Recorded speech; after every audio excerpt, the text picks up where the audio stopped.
नमस्कार. लोकवृत्तमध्ये आपलं स्वागत. पाहूया दिवसभरातील लोकवृत्त. सातारा म्हाडा कार्यालयातील वरिष्ठ लिपिक लाचलुचपतच्या जाळ्यात 4,000 रुपयांची लाच घेताना रंगेहात अटक. साताऱ्यात महाविकास आघाडीतील जागा वाटपाचा तिढा वाढणार. काँग्रेसकडून वाई, कराड दक्षिण, माण या 3 जागांवर दावा. पितृपंधरवड्यामुळे भाजीपाल्याचे दर कडाडले. सामान्यांचं बजेट कोलमडलं. कोथिंबिरीचे भाव गगनाला.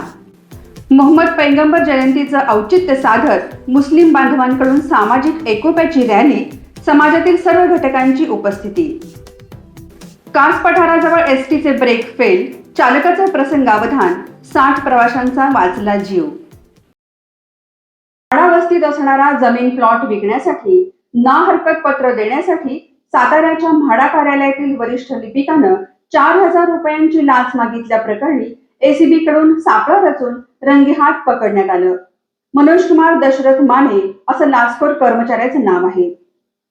लाचखोर वरिष्ठ लिपिक माने यानं तक्रारदाराच्या पत्नीच्या नावे कोरेगाव तालुक्यातील सातारा रोड येथील म्हाडा वस्तीत असणारा जमीन प्लॉट विकण्यासाठी ना हरकत पत्र देण्यासाठी 7,000 रुपये लाचेची मागणी करून तडजोडी अंती 4,000 रुपये मागितल्याचं निष्पन्न झालं आहे. यामुळे वरिष्ठ लिपिक मनोज कुमार माने याच्यावर सातारा शहर पोलीस ठाण्यात भ्रष्टाचार प्रतिबंध कायद्यांतर्गत गुन्हा दाखल करून त्यास अटक करण्यात आली आहे. पोलीस उपाधीक्षक राजेश वाघमारे यांच्या मार्गदर्शनाखाली पोलीस निरीक्षक सचिन राऊत आणि पोलीस निरीक्षक श्रीधर भोसले यांनी ही कारवाई केली. विधानसभेच्या तोंडावर राज्यातील राजकीय घडामोडींना वेग आला आहे. विधानसभा निवडणुकीसाठी सातारा जिल्ह्यातील काँग्रेसने दंड थोपटले असून महाविकास आघाडीत आपल्या वाट्यालाही समाधानकारक जागा मिळवण्यासाठी नेते मंडळी आक्रमक झाली आहे. विधानसभा निवडणुकीच्या पार्श्वभूमीवर सर्वच राजकीय पक्षांनी मोर्चे बांधणी सुरू केली आहे. आगामी 2 महिन्यात विधानसभेची निवडणूक पार पडणार आहे. या निवडणुकीच्या पार्श्वभूमीवर महाविकास आघाडीचे सर्वच पक्ष कामाला लागले आहेत. आगामी निवडणुकीत भाजपाच्या पराभवासाठी मवियाच्या गोटात प्रचंड हालचाली सुरू आहेत. कराड दक्षिण, माण खटाव हे 3 मतदारसंघ काँग्रेसला सोडावेत अशी आग्रही मागणी जिल्ह्यातील काँग्रेस नेत्यांनी पक्षश्रेष्ठींकडे केली आहे. वाई विधानसभा मतदारसंघातून विराज शिंदे, कराड दक्षिण मधून माजी मुख्यमंत्री पृथ्वीराज चव्हाण, माण विधानसभा मतदारसंघातून रणजित सिंह देशमुख रिंगणात उतरण्याची चिन्ह आहेत. पितृपंधरवड्यामुळे भाजीपाल्याचे दर गगनाला भिडल्यानं मध्यमवर्गीयांना आणि गरिबांना महागाईचा फटका बसत आहे. यामुळे सर्वसामान्य गृहिणींचे महिन्याचे आर्थिक बजेट कोलमडले.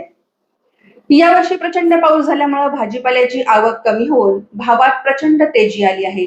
यातच पितृपंधरवड्यातील वाढत्या मागणीमुळे कोथिंबीर, अद्रक, कांदे, मिरची, टोमॅटो, वांगी, गवार, भेंडी, फुलकोबी, मेथी, पालक यांचे भाव कडाडले असून इतर भाजीपाला सुद्धा महाग झाला आहे. गेल्या काही दिवसात झालेल्या मुसळधार पावसामुळे शेतमालाचं मोठ्या प्रमाणावर नुकसान झालंय. नुकसान झालेल्या शेतमालामध्ये कोथिंबीर, मेथीचा मोठ्या प्रमाणावर समावेश आहे. त्यामुळे कोथिंबीर आणि मेथीची बाजारात आवक फारच कमी आहे. अशातच बाजारात फारच कमी प्रमाणात कोथिंबीर आणि मेथी उपलब्ध आहे. वातावरणातील नैसर्गिक चक्राच्या बदलामुळे भाजीपाल्याला मोठा फटका बसत असून उत्पादनात मोठी घट झाली आहे. गणेश चतुर्थी आणि मोहम्मद पैगंबर जयंती हे दोन्ही सण एकत्र आल्यामुळे दोन्ही सण आनंदात आणि उत्साहात साजरे करण्यासाठी सातारा जिल्हा मुस्लिम समाजाच्या वतीनं पैगंबर जयंती पुढे ढकलण्यात आली होती. त्यानुसार आज साताऱ्यात पैगंबर जयंती साजरी करण्यात आली. मोहम्मद पैगंबर जयंतीचे औचित्य साधत मुस्लिम बांधवांकडून सकाळी सदर बाजार येथील जामा मशीद येथून जुलूस काढण्यात आला.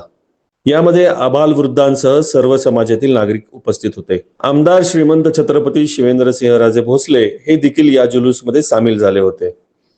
त्यांनी यावेळी सर्व मुस्लिम बांधवांना ईद ए मिलादच्या शुभेच्छा दिल्या. या जुलूसमध्ये पैगंबराची असणारी मदिना मस्जिदची प्रतिकृती रॅलीमधून मिरवणूक काढण्यात आली. जुलूसची सुरुवात या परिसरातील सर्व समाजाच्या नागरिकांच्या हस्ते सदर बाजार येथील जामा मशीद पासून पोलीस चौकी, भारतमाता चौक, कुरेशी गल्ली व त्यानंतर पुन्हा जामा मशीद पर्यंत काढण्यात आली. यावेळी सामाजिक कार्यकर्ते मोठ्या प्रमाणात उपस्थित होते. तसेच यावेळेस सर्वांनी सामाजिक ऐक्याचाही संदेश दिला. तमाम भाइयों को ईद मिलादुन्नबी सल्लल्लाहु अलैहि वसल्लम की खुशियाँ मुबारक हो। यहाँ सदर बाज़ार कमेटी ने और यहाँ के मुस्लिम जमात ने ये फ़ैसला किया था कि गणेश विसर्जन के बाद हम लोग दोनों जमातों की एकता और भाईचारगी के खातिर हम लोगों ने जो है आज 21 तारीख को ईद मिलादुन्नबी का जुलूस निकाला है और इस जुलूस के अंदर हर जाति और हर जमाती के लोगों ने शिरकत की और हम तमाम भाइयों का हम ममनून और मशकूर हैं कि उन लोगों ने हमें साथ दिया और हमारे साथ कंधे से कंधे मिला करके ईद मिलादुन्नबी सल्लल्लाहु अलैहि वसल्लम के जुलूस के अंदर शरीक हुए।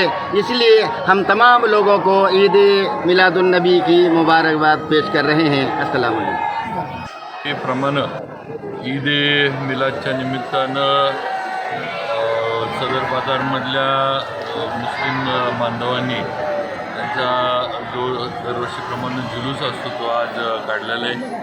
सातारा ही नेहमीच हिंदू मुस्लिम ऐक्याचं एक प्रतीक राहिलेलं आहे आणि आपलं शहर आपला जिल्हा हा असाच राहायला पाहिजे। मध्यंतरी काही तणावाच्या गोष्टी घडल्या पण त्यातून सुद्धा दोन्ही समाजाची एकत्रित निवडल कसा आणि बंधुभावाच्या सलोख्याच्या वातावरणामध्ये आपण सगळ्यांनी एकत्र राहिलं पाहिजे। सातारा शहराची जी ओळख आहे ती महाराष्ट्रामध्ये सगळ्यात शांत शहर म्हणून ही ओळख आपण सर्व मुस्लिम बांधव असतील हिंदू बांधव असतील सगळ्यांनी मिळून राखली पाहिजे। ही माझी नक्कीच ईद मिलादच्या निमित्तानं विनंती आहे। मी परत एकदा आजच्या या ईद मिलादच्या निमित्तानं जो जुलूस काढला आहे त्याला माझ्या वतीनं मनापासून शुभेच्छा देतो आणि आपल्या सर्वांवर अल्लाहचा आशीर्वाद हा राहावा ही प्रार्थना करतो। सातारा आगारातून निघालेल्या सातारा गोगवे बसचे कास पठार नजीक ब्रेक फेल झाले। दरम्यान चालकानं प्रसंगावधान राखल्यानं 60 प्रवाशांचा जीव बचावला। कास बामणोली हा दुर्गम आणि डोंगराळ भाग आहे। या भागात वेडीवाकडी वळणं आणि तीव्र उतार असल्यामुळं चांगल्या बस सोडाव्या याबाबत स्थानिकांनी पाठपुरावा करूनही अनेक नादुरुस्त बस सोडल्या जातात।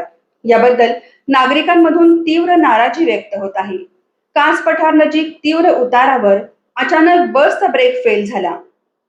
दरम्यान रस्त्यावर फारशी वर्दळ नसल्यानं चालकानं प्रसंगावधान राखत शेजारील खडीच्या ढिगाऱ्यावर गाडी घातली, त्यामुळे बस जागेवर थांबली।